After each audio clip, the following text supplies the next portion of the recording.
안녕하세요. 제도권 주식 분석입니다. 자, 방송 많이 기다리셨을 것 같습니다. 또 언제 신호가 오나 또 이제 기다리실 것 같은데 생각보다 많이 안 오고 있어요. 빠지지도 않고 오르고 있지도 않고. 그런데 제가 오늘 시장 상황과 어떻게 투자해야 되는지 조금 더 심화해서 말씀드리도록 하겠습니다.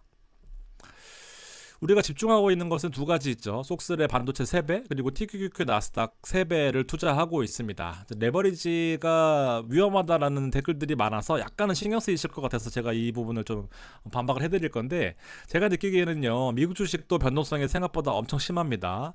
투자 전략 없이 몰빵해놓고 기다리는 한 배보다 안전하게, 그리고 히스토리를 가지고 레코드를 가지고 전략을 바탕으로 투자하는 3배 레버리지가 더 안전하다는 생각입니다. 제가 그 부분을 또 조금 더 업그레이드 시켜서 말씀을 드릴 건데, 자, 한번 통계 한번 볼까요? 한 달 동안에 이제 얼마나 우리나라 사람들이 전체 해외 자산에 많이 투자했나라는 통계입니다. 50위까지 있는데 지면 관계상 18위까지 갖고 왔는데 한번 보세요. 속쓰리 1위입니다, 여러분들. 압도적인 차이로 속쓰리 1위를 하고 있고, 그다음에 테슬라와 엔비디아 변동성이 심한 것들은 다 올라와 있다라고 보시면 돼요. 마찬가지로 반도체의 약세에 3배 투자하는 게 4위에 올라와 있네요. 자, 그 다음에 테슬라의 2배, 그 다음에 엔비디아의 2배, 채권의 2배, 그 다음에 S&P가 8위에 올라와 있고 나스닥은 10위에 올라와 있습니다. 그리고 중국 3배에 투자하는 게 갑자기 또 9위에 올라와 있습니다. 자, 감히 우리는 레버리지의 민족이고요. 한정된 시간 속에서 경제적인 효율을 따졌을 때 오랫동안 시장에 머무는 것도 좋겠지만, 빠른 시간 내에, 비교적 빠른 시간 내에 빠르게 수익을 내고 나오는 것이 사실상 위너가 아닐까 생각이 듭니다.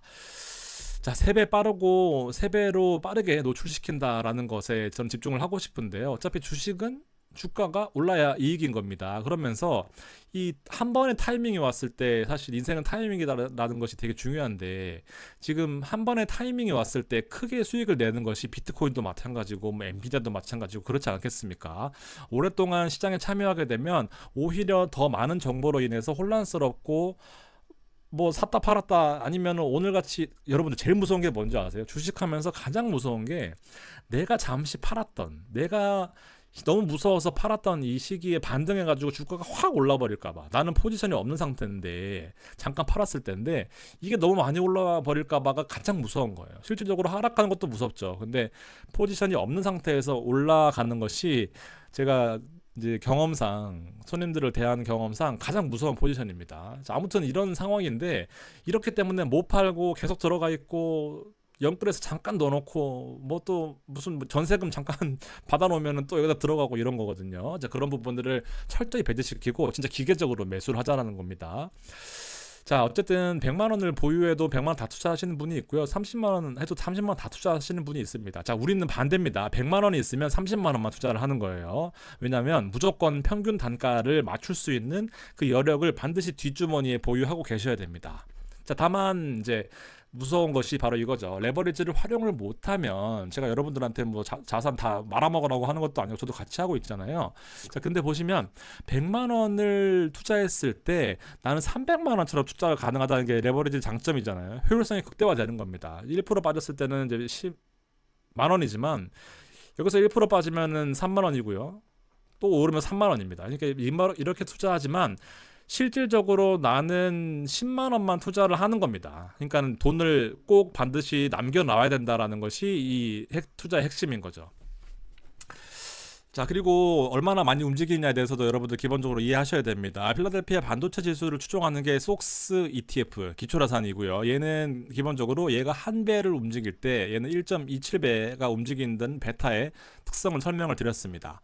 자, 우리 속스 같은 경우에는 3배 레버리지인데 필라델피아 반도체 지수도 마찬가지로 추종을 합니다. 얘는 한 배가 움직일 때 얘는 6.41배가 움직이니까 사실상 되게 움직임이 커요.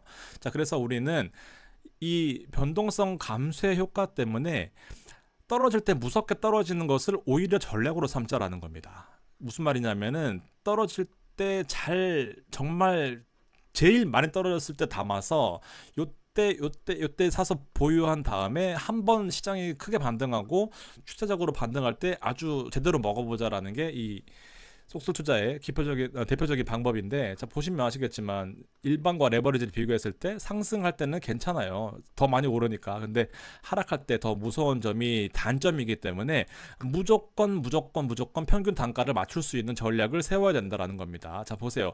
떨어질 때는 4번 만에 이만큼 떨어졌거든요. 오를 때는 못 올라요. 당연한 거죠. 근데 보시면, 자 내가 100에서 들어가지 않고 떨어졌을 때 들어가면 70에 내가 단가가 있죠. 또 최악의 상황에 30%가 떨어져요. 49. 또 최악의 30%가 떨어져요. 그러면은 보세요. 70에 샀죠. 49에 샀죠. 단가 얼마입니까? 119. 뭐 더 해볼게요. 여기 또 샀어요. 34.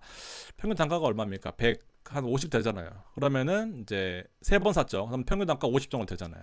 그러면은 사실상 내가 여기서 그냥 한 15% 떨어졌으면 사야지 하면서 85에 사고, 또 한 10% 떨어져서 사고, 75에 사고, 뭐 한 반토막 50에 사고 이러면은 단가가 벌써 60, 70이에요. 자 여러분들, 그래서 이렇게 떨어질 일은 없겠지만 최대한 떨어졌을 때를 잘 포착해서 사자는 게 바로 이 기본적으로 변동성 감소 효과의 포인트입니다. 그래서 단가를 최대한 낮춰놓고 올라갈 때 극대화시켜서 먹어보자라는 게 기본적이고, 그래서 표준 편차의 2배 한도 내에서 평균 단가를 맞출 수 있어야 된다라는 겁니다. 자 그래서 제가 이 65%대는 넘어갑니다. 솔직히 이때 6% 표준 편차는 넘어가고요. 여기 두 번째 표준 편차에서 95%의 확률로 여기 다 안에 있기 때문에 이 표준 편차 안에서는 13.05%가 맥스의 하락폭이다 라는 부분을 설명을 드렸습니다. 그래서 우리는 무조건 마이너스 13%에서 더 떨어졌을 때만 사는 겁니다. 이 부분을 반드시 이해를 하셔야 돼요. 자 그렇기 때문에 실질적으로 우리가 시장에서 금리 인상을 할 때부터, 시장이 제일 안 좋았을 때부터 현재까지를 봤을 때 총 23번이 13% 이상 떨어졌었고, 이때 신호가 23번이었습니다. 그러니까 한 번에 몰빵하면 절대 안 되고 적어도 한 15회 정도는 추가 매수할 수 있는 금액이 있어야 됩니다. 그래서 내 월급에서 일정 부분을 떼놓고 하는 게 가장 좋겠다라는 생각이고요. 자 그렇게 매수했을 때 5만 불이 들어갔을 때 4만 불이 수익이 나서 총 79% 수익입니다. 제가 조금 더 시장을 우호적으로 봤을 때 더 바닥에서 시작하게 되면은요, 이거 수익률 150%, 200% 넘게도 납니다. 그러니까 이 상황이 79% 먹으려고 이런 노력을 해가 아니라 최악의 상황을 가정했을 때도 충분히 메리트가 있는 시뮬레이션을 가지고 있다라고 보시면 됩니다, 여러분들. 자, 그래서 이제 시장을 한번 봐야 됩니다. 자, 왜냐하면 여기 보시면 이제 높은 변동성을 바탕으로 변동성 감소 때문에 고민한 전략이 반드시 필요해요. 아무 의미 없는 한 배짜리에 몰빵해서 기도하는 매매보다요, 기계적으로 약간 시스템 트레이딩처럼 본인이 수동 작업이 들어가긴 하지만 기본적으로 고민을 하면서 가장 합리적으로 제일 많이 빠졌을 때가 통계적으로 2년 반 동안 이렇게 있으니까 여기 벗어나면은 사면은 나는 최소한의 제일 빠졌을 때 사는 겁니다. 물론 더 빠졌을 때도 있고 뭐 더 빠지다가 반등했을 수도 있고 뭐 이럴 수도 있죠. 여러 가지 시뮬레이션상. 근데 2년 반에 놓고 보면 이렇게 시뮬레이션 결과가 나와 있다라는 것을 여러분 참고하셨으면 좋겠습니다. 자, 이제 어떤 식으로 가격이 움직이느냐도 여러분들 이해하셔야 되는데, 속스와 속셀은요 99% 일치합니다. 왜냐하면 기본적으로 필라델피아 반도체 지수를 추종하기 때문에, 얘가 한 배 오르면은 얘도 오르고 얘도 오르는 거예요. 99% 일치합니다. 그래서 속스가 기본적으로 올라야 좋겠다. 왜냐하면 필라델피아 반도체 지수는 실질적으로 트레이딩을 불가능하기 때문에 얘를 추종하는 속스 ETF를 기본적으로 한번 분석을 해보겠습니다. 자, 이렇게 움직여요. 이렇게 움직입니다. 그리고 많이 올라갔다가 급락했습니다. 이때 이제 사람들이 많이 이제 힘들어 하신 거죠. 왜냐하면 추가적으로 계속 물타는 전략을 못 써먹기 때문에 나는 이때 팔았으면 좋았는데 못 팔았어 하고 계시지만, 우리는 오히려 더 기회인 겁니다. 이럴 때가. 그래서 이럴 때가 다시 한번 오기를 바라고 있는 그런 상황인데, 시장 상황은 어떻게 보면 우호적이고 어떻게 보면 약간 혼조세고 어떻게 보면 약간 하향세입니다. 저점을 상향시키고 있어요. 고점은 낮아지고 있는 국면이고요. 그래서 얘를 사실 차트 중에서 제일 안 좋은 차트입니다, 이게. 여기 이제 버뮤다 삼각지대로 들어가게 되면은 변동성이 이제 커질 건데, 아래 위로 어떻게 커질 건지가 이제 관건인 거죠. 그래서 속스를 바탕으로 이 저점을 보면은 190불입니다.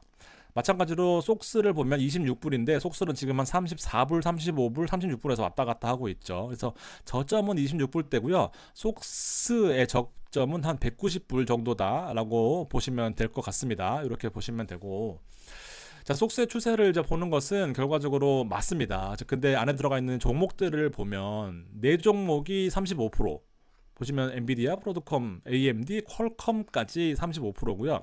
다 합쳐도 60% 정도 됩니다. 그러니까 실질적으로 이 종목들이 거의 속스를 쥐락펴락하고 있다라고 보시면 되죠.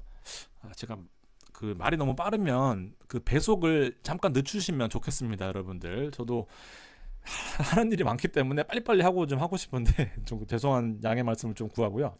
자, 아무튼 테크놀로지와 캐시앤 동등 자산 가치들을 거의 100% 갖고 있기 때문에 여기 안에서 다 움직인다라고 보시면 되기 때문에, 자, 우리한테 친숙한 이름들이 많고 이런 종목들을 결국 분석하는 게 우리의 몫인 겁니다. 앞서 속스의 차트를 보셨지만 이렇게 혼조세에 있어요. 그래서 바로 반등하면 좋겠지만 우리는 바로 반등하면 이제 우리는 1차적으로 매수하고 있는 지금 시장을 보는 단계잖아요. 근데 오르면 좋겠지만 더 떨어져야 되는 게 맞아요. 근데 보시면 엔비디아 1등 엔비디아, 2등 AMD였잖아요. 아까 요 포트 이 3등이 AMD네. 아무튼 뭐 비슷합니다. 두 번 오르고요. 퀀텀 점프를 두 번 하고 이제 여기서 약간 이제 또 이제 시장을 보는 국면입니다. 왜냐하면 신고가이기 때문에. 근데 AMD 같은 경우에는 점차적으로 추세가 고점이 낮아지는 아주 안 좋은 차트를 그리고 있어요. 그래서 점차적으로 시장이 낮아지는 측면이고, 또 아까 속스와 비슷한 면이 있지만 이렇게 또 혼란스러워지는 시기인 거죠. 그래서 부정적으로 보면은 종목들의 움직임이 1등은 오르고 2등은 떨어지는, 또 3등은 오르고요. 브로드컴도 오르고 4등은 퀄컴이 지금 안 좋은 시기입니다. 이렇게 횡보하고 있는데, 지금 ARM이랑 종목 약간 그 반도체 전쟁 같은 게 비슷하게 일어나가지고 서로 이제 특허 전쟁 가지고 퀄컴과 ARM이 좀 싸우고 있는 그런 국면에서 퀄컴이 조금 안 좋을 수가 있어요. 그러니까 얘도 3등은 오르고 4등은 떨어지고 이런 국면입니다. 그래서 실제로는 지금은 막 급등을 기대하기보다는 시드를 좀 모아가야 되는 이제 그런 국면이다라고 보여져요. 자, 그래서 다시 한번 차트를 보면요, 속슬 자체는 이제 무의미합니다. 왜냐하면 속스를 봐야 되는 거죠. 기본적으로 기초자산을 좀 봐야 되는데, 점차 고점을 낮추고 저점을 높이는 이제 버뮤다로 들어가는 거죠. 왜냐하면 보는 관점에 따라 다른 거예요. 그래서 기술적 분석하는 사람들이 대부분의 뭐 전문가도 있고 뭐 대가 이런 분들도 계시겠지만 정말 노리기 나름입니다. 제가 통계 조작하듯이 사실은 고점 안 그리고 저점 올라갑니다, 여러분 좋잖아요 할 수도 있잖아요. 그리고 이거 안 그리고 고점이 낮아지고 있는데 저항받고 있어서 지금 팔아야 됩니다 할 수도 있고요. 그러니까 통계로 기술적 분석만 하시는 분들은 되게 어떻게 보면 그냥 약팔입니다. 말을 잘하시는 분인 거죠. 그렇게 보시면 되고, 자, 아무튼 변동성이 잦아든 이후에 이제 여기서 좀 횡보하거나 좀 변동성이 커지는 국면인 거는 맞다라는 겁니다. 자, 그래서 속스 자체는 잘 안 보이니까 속스로 3배를 늘려놓은 거예요. 아래 위로 늘려놓으면 보세요. 어떤 포인트를 저는 주목하고 싶으냐면요, 여기서 이제 횡보하면서 장을 좀 모아가는 기간입니다. 이게 한 7개월 걸렸잖아요.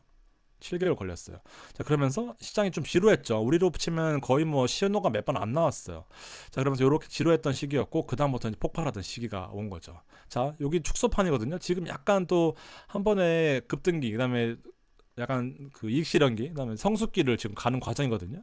요렇게 또 있습니다. 다른 어떤 AI들은 계속해서 발전하고 새로운 혁신을 지속하고 있는 과정이기 때문에 또 어떤 새로운 기술들이 나오겠죠. 그러면서 시장이 또 올라갈 수도 있고, 뭐 AI 때문에 사람이 죽으면 또 추락할 수도 있고, 요런 국면에 와 있다라는 겁니다. 그래서 요 시기가 얼마나 될지 모르겠지만 우리는 이 기회가 올 때마다 저점에서 잘 모으는 것이 포인트다. 그래서 한번 올 때 이제 수익을 내자는 게 포인트인데, 자, 그럼 언제쯤 반등할 것이냐, 너가 생각하는 건 뭔데? 라고 보시면, 자, 저는 일단 계절적인 요인에 좀 집중하고 싶습니다. 우리가 보통 1월 효과, 뭐 산타랠리, 12월 효과 이런 걸 많이 얘기하거든요. 그래서 종목별로 이제 10년 동안 통계를 보게 되면 이제 시즈널리티라고 있습니다. 그래서 실질적으로 유의미했던 상승폭이 속슬에 보면 5월달 그리고 7월달도 약간 상승하긴 했는데, 그 다음에 11월달에 상승폭이 컸었어요. 물론 재고 앞두고는 12월 달은 또 의외로 적긴 했는데, 자, 5월과 11월에 좀 집중해 볼 포인트가 좀 있었다라는 겁니다. 실질적으로 9월에 지금 8, 9월에 하락했죠. 8, 9월에 하락, 그 다음에 10월에 약간 반등하는 모습, 요렇게 지금 국면을 지나고 있는 것 같은데, 9월과 10월은 저점이었고요. 11월에는 약 25% 정도의 상승폭을 좀 기대할 수 있었던 그런 계절성이 좀 있었다라는 겁니다. 자, 뭐 11월에 올라? 그럼 확실해? 라고 뭐 저를 닥달하기보다는 이런 것들로 인해서 같이 버티는 거예요. 그런 재밌는 요소들 혹은 또 투자 요소들 또 투자 포인트들을 짚고 빠지는 거 같이 욕하고 오르는 거 같이 환호하면서 저런 한 번의 기회를 노리는 게 바로 뭐 현업에서 보면 PB와 고객들 간의 관계거든요. 저희 같은 경우에는 강남권에 있으면 사실상 적은 금액들의 고객들하고는 잘 이런 경우가 없어요. 근데 무슨 말이냐면은 자산가들을 놓고 보면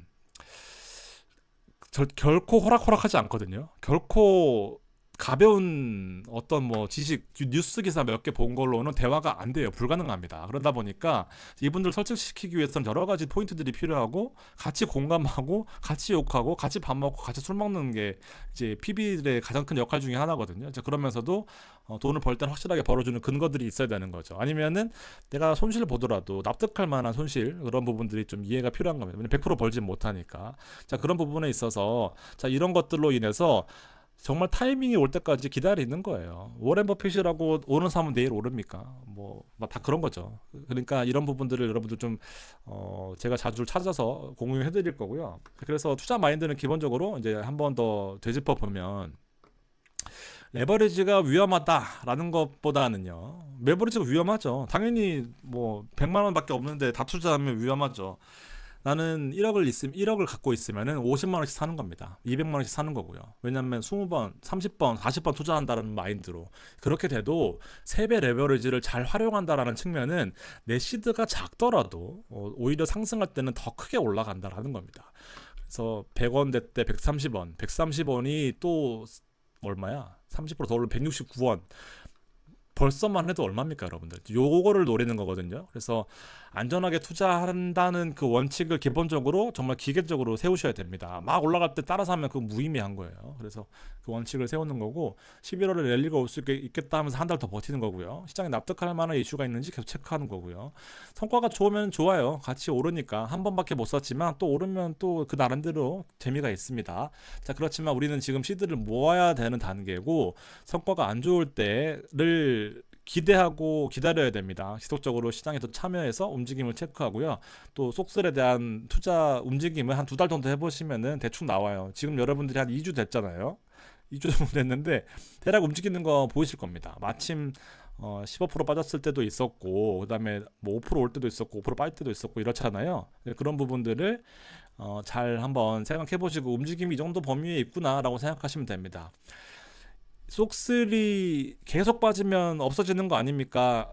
시장을 지금 11년도에 상장했거든요. 지금 14년 동안 움직이면서 어떤 이슈 안 겪었겠습니까, 여러분들? 뭐 전염병도 겪었고 코로나도 겪었고 금리 인상, 금리 인하 다 겪었습니다.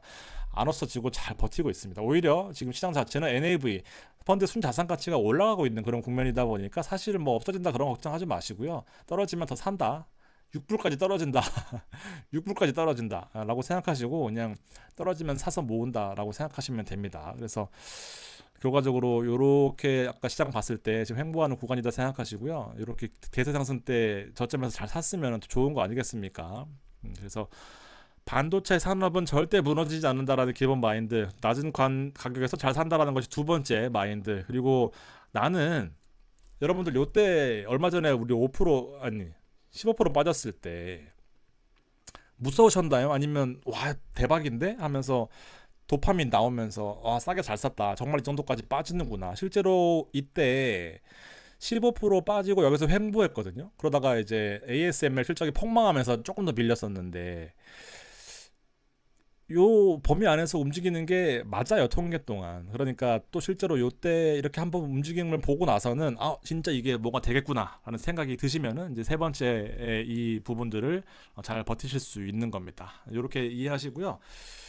힘들더라도 같이 가시고 만약에 손실 보더라도요 지금 투자하신 금액 얼마 안 되잖아요. 그리고 그래서 좀 하다가 보면 또 지칠 때도 있고 다른 게 보일 때도 있고 다 하시고 오세요. 다 하시고 오시고 제가 또 중간중간에 종목 드릴게요. 같이 투자하시고 슈드도 해보시고 제피도 해보시고 그다음에 반도체도 해보시고 뭐 여러 가지 해보시면서 실질적으로 내가 항상 돈을 더 추가할 수 있는 여력만 있으면 이제 그 부분들을 잘 해보자라는 게 오늘 목적이었습니다. 감사합니다.